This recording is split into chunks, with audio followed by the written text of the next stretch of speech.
बच्चों, आप सभी का हमारे चैनल में एक बार फिर से स्वागत है। एक नए उत्साह के साथ आज हम लोग हाई स्कूल का एक ऐसा टॉपिक पढ़ने वाले हैं। टॉपिक में ये आपका जो अंडर रूट से रिलेटेड जो भी क्वेश्चन है आपके, जो कि मोस्टली क्वेश्चन में हिट होता ही होता है। कोई भी पेपर आप उठा के देख लीजिए पिछला, उसमें कहीं ना कहीं आपको चाहे रूट 3 मिल जाए, चाहे रूट 2 मिल जाए, रूट 5 मिल जाए, रूट 7 मिल जाए, रूट 11 मिल जाए, कुछ ना कुछ आपको मिलेगा ज़रूर। और ये आता है आपको सिद्ध करने के लिए। तो क्वेश्चन कह रहा है कि सिद्ध कीजिए कि अंडर रूट 3 एक अपरिमेय संख्या है। आज हम लोग इसको सिद्ध करेंगे, डीपली सिद्ध करेंगे, कायदे से समझिएगा, आपको पूरी तरह से इसके बाद और कहीं से पढ़ने की ज़रूरत नहीं पड़ेगी। तो शुरू करते हैं हम लोग।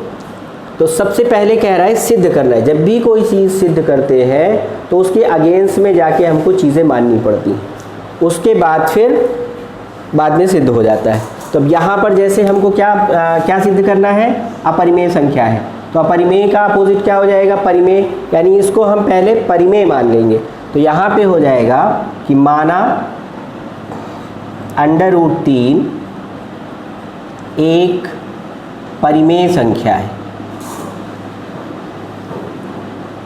अब अगर अंडर रूट 3 एक परिमेय संख्या है तो उसको हम किस हिसाब से लिख सकते हैं, यानी अंडर रूट 3 को हम लिख सकते हैं अंडर रूट 3 बराबर पी बटे क्यू, जहाँ पी क्यू क्या है, पी क्यू क्या है, दोनों सहअभाज्य संख्याएं हैं। सहअभाज्य संख्याएं क्या होती हैं, वो संख्याएं जो एक के अलावा और किसी की टेबल में ना आए।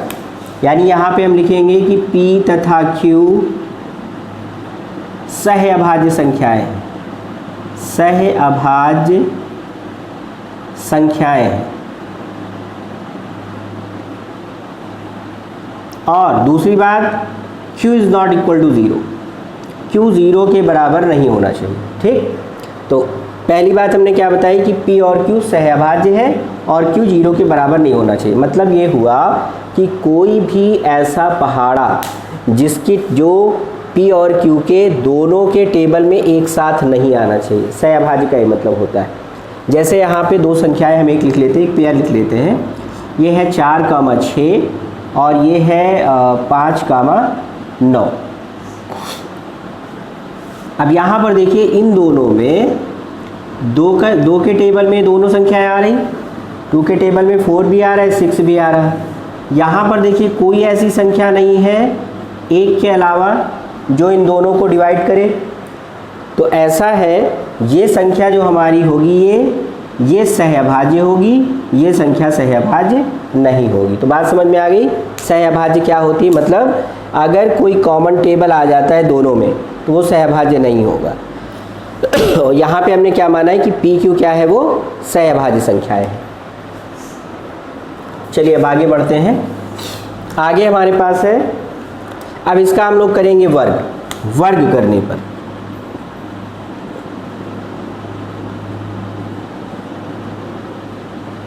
वर्ग करेंगे तो क्या हो जाएगा, अंडर रूट 3 का स्क्वायर बराबर p बटे q इसका स्क्वायर।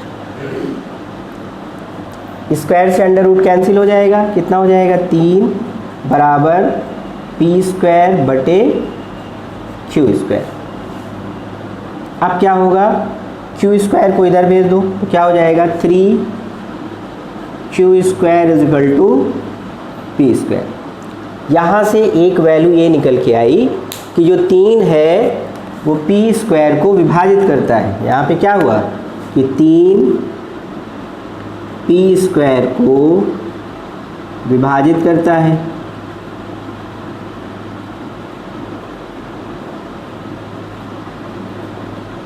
तो 3 पी को भी विभाजित करेगा।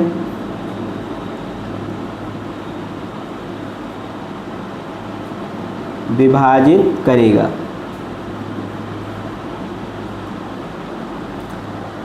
तीन क्या कर रहा है, 3 पी स्क्वायर को विभाजित कर रहा है तो 3 पी को विभाजित करेगा। यहाँ से एक वो आ गया। अब यहाँ पे हम मान लेते हैं कि p बराबर, भाई p अगर विभाजित कर रहा है तो 3r, कोई संख्या होगी 3 के साथ तभी तो डिवाइड होगा।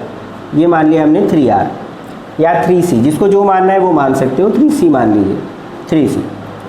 अब ये p बराबर 3c हमको उठा करके यहाँ पे रख देना, यानी जहाँ पर p है उसकी जगह पे 3c पुट कर देना है। तो क्या हो जाएगा 3q square is equal to 3c की पावर 2। देखिए कुछ किया नहीं गया, केवल 3c को यहाँ से उठा के इसकी जगह पे रख दिया।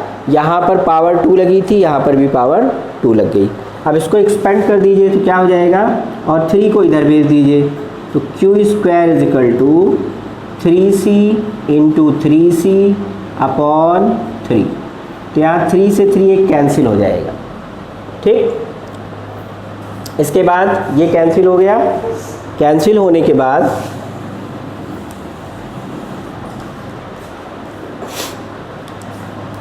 क्या बचेगा, ये बचा q square is equal to 3c और c, एक c a है और एक c a, दोनों मिलके क्या हो गए c स्क्वायर। यानी यहाँ से अब एक स्टेटमेंट हमारी क्या निकल कर आई कि 3q स्क्वायर को विभाजित करता है। देखिए यहाँ से निकल के आई थी 3p स्क्वायर को विभाजित करता था, यहाँ से स्टेटमेंट निकल के आई है कि 3q स्क्वायर को विभाजित करता है।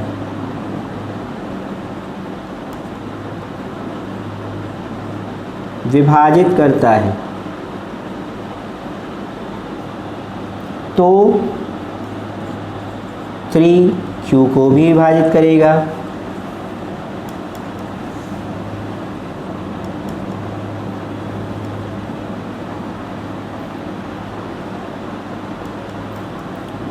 अब देखिए यहाँ पर क्या आया कि 3 जो है वो p को भी विभाजित कर रहा है, 3 q को भी विभाजित कर रहा है।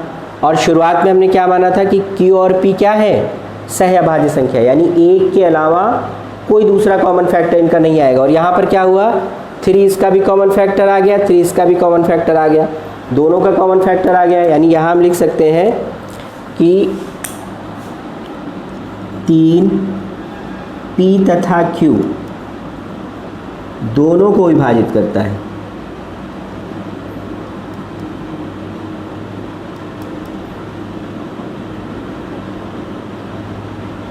दोनों को विभाजित करता है। अतः विरोधाभास नियम से क्या हो जाएगा,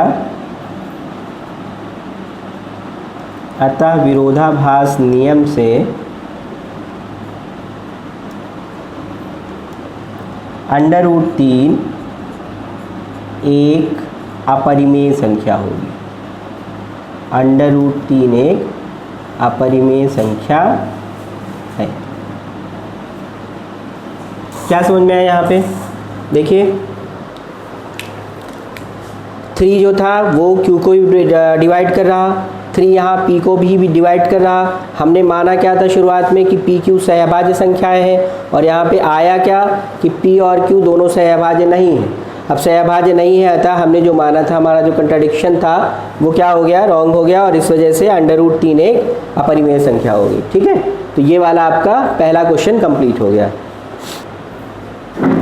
अब बढ़ते हैं हम लोग दूसरे क्वेश्चन की ओर। इसमें लिखा हुआ है सिद्ध कीजिए √5 प्लस √3 एक अपरिमेय संख्या है। अभी हमने इंडिविजुअल एक संख्या को सिद्ध किया था, इसी तरह से जैसे √3 सिद्ध किया गया तो √5 आप लोग लगा लीजिए, √3 लगा लीजिए, √11 लगा लीजिए, √7 लगा लीजिए। 3-4 डिजिट बदल बदल के आप प्रैक्टिस करिए, जिससे आपकी प्रैक्टिस पूरी तरह से कंप्लीट हो जाए और क्वेश्चन पूरी तरह से आ जाए। अब नेक्स्ट टाइप का हमारा क्वेश्चन है, कह रहा है कि सिद्ध कीजिए, दोनों में √5 है, √5 √3 प्लस √3 एक अपरिमेय संख्या। तो शुरुआत हम लोग वहीं से करेंगे कि माना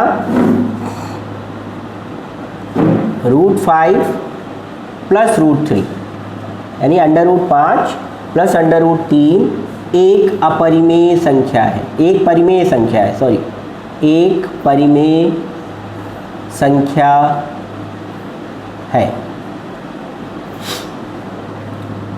अब अगर ये परिमेय संख्या है तो क्या हो जाएगा, √5 प्लस √3 बराबर p/q। अब देखिए यहाँ पर आप चाहें तो यहीं पे स्क्वायरिंग बोथ साइड करके भी कर सकते हैं। दूसरा, अगर आप चाहें तो एक नंबर को उधर ट्रांसफ़र कर दीजिए।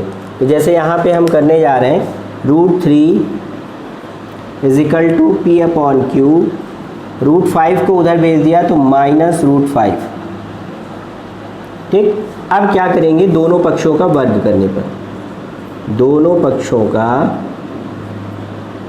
वर्ग करने पर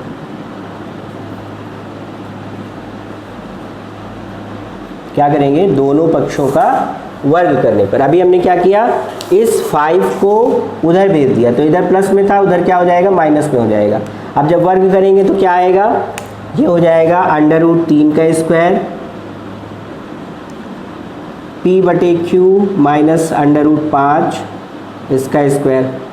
इसको खोल देंगे तो यहाँ तो सीधा ये आ जाएगा 3, इसमें क्या होगा, ये a माइनस बी के होल स्क्वायर से खुलेगा। a माइनस बी का होल स्क्वायर क्या होता है, a माइनस बी का होल स्क्वायर ये होता है a square plus b square minus 2ab। यानी कुल मिला के हम ये कह सकते हैं कि पहले नंबर का स्क्वायर प्लस दूसरे नंबर का स्क्वायर माइनस 2 लगा के पहला और दूसरा दोनों नंबर, वही चीज़ यहाँ पे भी करनी है। यानी ये क्या हो जाएगा, पहले नंबर का स्क्वायर तो p/q का स्क्वायर प्लस दूसरे नंबर का स्क्वायर यानी 5 का स्क्वायर माइनस, अमूमन कुछ बच्चों को ये समझ में नहीं आता कैसे वैल्यू रखी जाएगी, तो वैल्यू इसी तरह याद रखिए। अगर ऐसे नहीं रख पाते हैं, किस हिसाब से खोला जाता है, तो इस हिसाब से खोल सकते हैं आप कि ये समझ लीजिए पहले नंबर का स्क्वायर है, फिर दूसरे नंबर का स्क्वायर है, माइनस 2 लगा करके पहला नंबर और दूसरा नंबर। यहाँ पर भी वही करेंगे, देखिए पहले नंबर का स्क्वायर प्लस दूसरे नंबर का स्क्वायर माइनस 2 लगा करके, यहाँ पे 2 लगा के पहला नंबर और दूसरा नंबर, ये हो गया। अब क्या करेंगे, अब इनको थोड़ा सॉल्व कर लेंगे। सॉल्व कैसे होगा, ये हो जाएगा आपका 3 = p² / q² प्लस √5, ये हो जाएगा 5, इधर क्या आ जाएगा माइनस 2√5 p/q। देखिए ऐसे सवालों में करना क्या होता है, केवल रूट वाली संख्या एक तरफ, बाकी सारी संख्या दूसरी तरफ भेज देंगे। यानी हम इसको इस हिसाब से मॉडिफाई करेंगे कि रूट वाली संख्या केवल एक तरफ और बाकी सारी संख्या एक तरफ। तो देखिए अगर इन सबको इधर ले जाएंगे थोड़ी प्रॉब्लम होगी, उससे अच्छा क्या करेंगे, इसको उठा के हम इधर ले आए और इसको उठा करके इधर लेके चले जाएं। देखिए कैसे,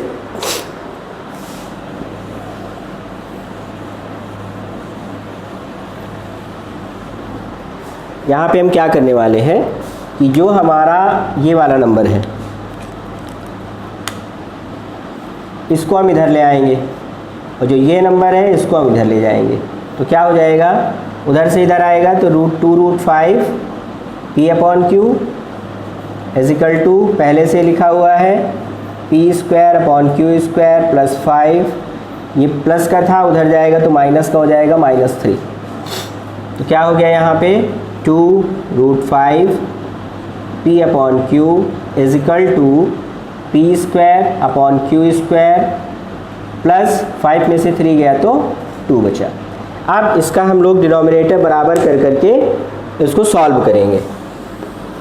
क्या करेंगे, अब डिनोमिनेटर बराबर करेंगे। कैसे बराबर होगा डिनोमिनेटर, तो उसके लिए हम लोग क्या करते हैं, इसके नीचे /1 मान लीजिए और जो q² इधर है उसी q² से मल्टीप्लाई कर दीजिए,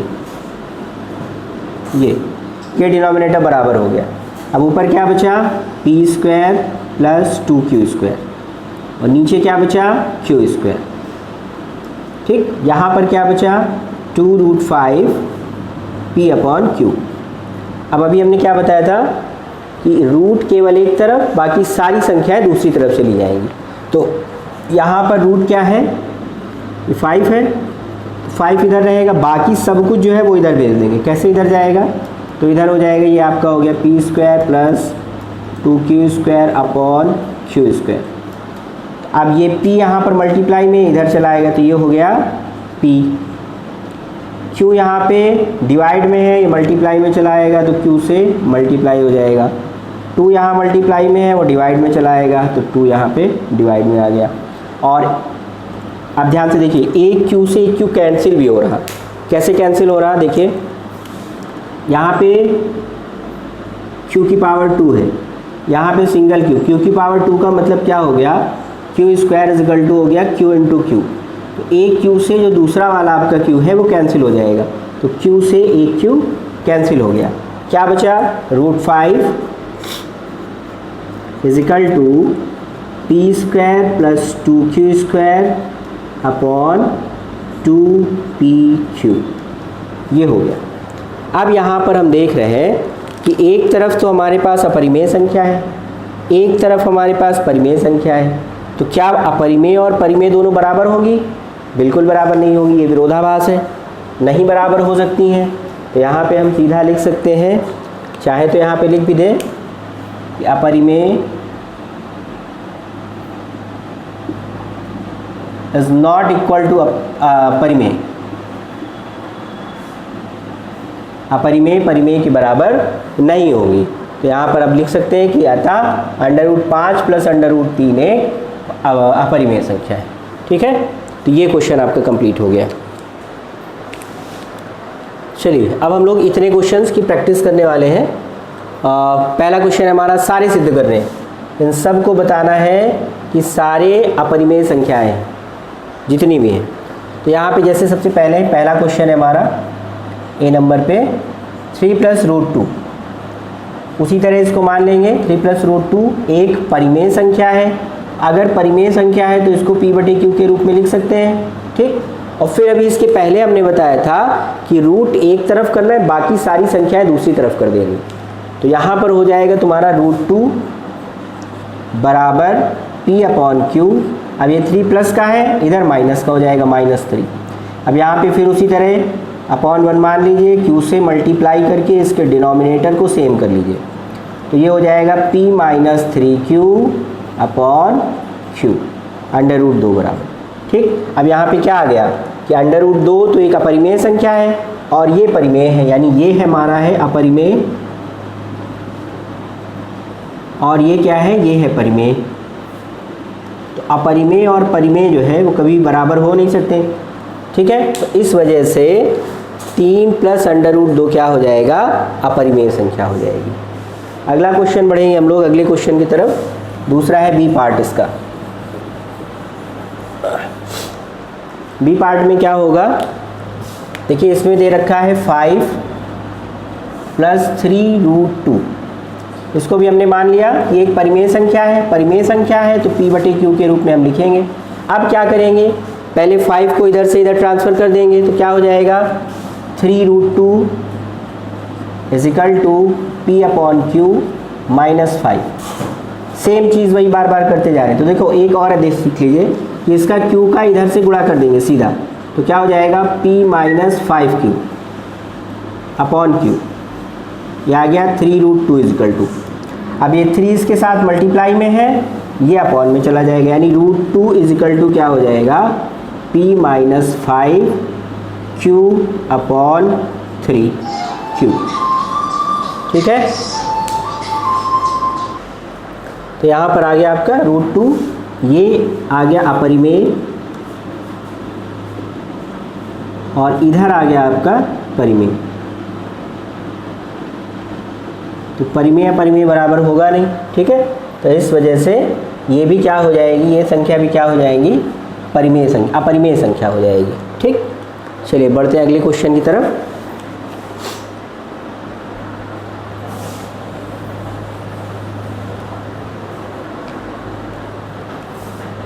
अगला है हमारा 5√2। 5√2 इसको भी हम मान लेंगे, वही परिमेय संख्या मान लेंगे, तो क्या हो जाएगा p/q। p/q हो गया। अब क्या होगा, देखिए ये बहुत छोटा क्वेश्चन है, इसमें केवल और केवल इस 5 को यहाँ से हटाना है बस, यानी √2 = हो जाएगा p/5q। ये q केवल यहाँ से यहाँ चला आएगा, क्वेश्चन आपका सॉल्व हो गया। यहाँ पे क्या आया, ये अपरिमेय आ गया और ये क्या आ गया, परिमेय आ गया। फिर अपरिमेय इज नॉट इक्वल टू परिमेय हो गया, तो इसका मतलब क्या हो गया कि 5√2 एक अपरिमेय संख्या है, अपरिमेय संख्या है। अब लास्ट क्वेश्चन बढ़ते हैं हम लोग ई नंबर की ओर। देखिए ये दोनों क्वेश्चन सेम है, इस वजह से एक बताया गया एक नहीं बताया गया, क्योंकि दोनों सेम उतर गए थे। अगला क्वेश्चन है आपका 2 माइनस रूट 5। इसको भी हमने मान लिया परिमेय संख्या, परिमेय है मतलब p अपॉन क्यू के रूप में है, ठीक। इसके बाद क्या करेंगे, इस रूट 5 को इधर भेज दो और इसको इधर ले आओ, तो क्या हो जाएगा 2 minus p upon q is equal to root 5। ऐसा क्यों किया, रूट को प्लस बनाने के लिए, है ना, अंडर रूट 5 को प्लस बनाने के लिए, क्योंकि ये माइनस में था तो इसको प्लस में बनाना था, तो इसको क्या किया हमने, इधर से इधर ट्रांसफ़र कर दिया, इसको इधर ले आए। अब यहाँ पे फिर वही हो जाएगा क्यू का इधर मल्टीप्लाई, तो ये हो गया 2q minus p upon q is equal to root 5। ये फिर आ गया भाई, परिमेय है, ये संख्या परिमेय है और ये संख्या क्या है, अपरिमेय। परिमेय इज नॉट इक्वल टू अपरिमेय, इसका मतलब क्या हो गया कि जो आपके पास 2 माइनस रूट 5 है वो क्या है, वो एक अपरिमेय संख्या है, अपरिमेय संख्या है। तो इस तरह से ऑलमोस्ट क्वेश्चन हमने कवर किए हैं। अभी इसमें और जो भी क्वेश्चन होंगे, अभी जब पूरी सीरीज पढ़ाई जाएगी हाई स्कूल की, तो उसमें आपके सारे क्वेश्चन कवर हो जाएंगे। अभी फ़िलहाल हमने केवल रूट वाले जो क्वेश्चन थे उनको अलग से ये करवा दिया है, तो ये सारे क्वेश्चन आप लोग देख लेंगे और इसके बाहर जो है एग्ज़ाम में नहीं आना, यानी रूट के अगर क्वेश्चन आते हैं तो इन्हीं में से आएंगे, क्योंकि इसमें हमने सारे टाइप कवर कर दिए, जैसे जैसे होने थे, जो क्वेश्चन होने थे। आपका एक रूट 2 वाला भी कवर कर दिया हमने, रूट वाला सिंगल रूट का कवर कर दिया गया, डबल रूट का भी कवर कर दिया गया, ठीक है, और जैसे क्वेश्चन ये वाले बनते हैं इनको भी कवर कर दिया गया। तो पढ़ते रहिए, एग्ज़ाम की अच्छे से तैयारी करते रहिए, क्योंकि बोर्ड एग्ज़ाम है आपका, तो ज़्यादा टाइम वेस्ट ना करिए। Thank you.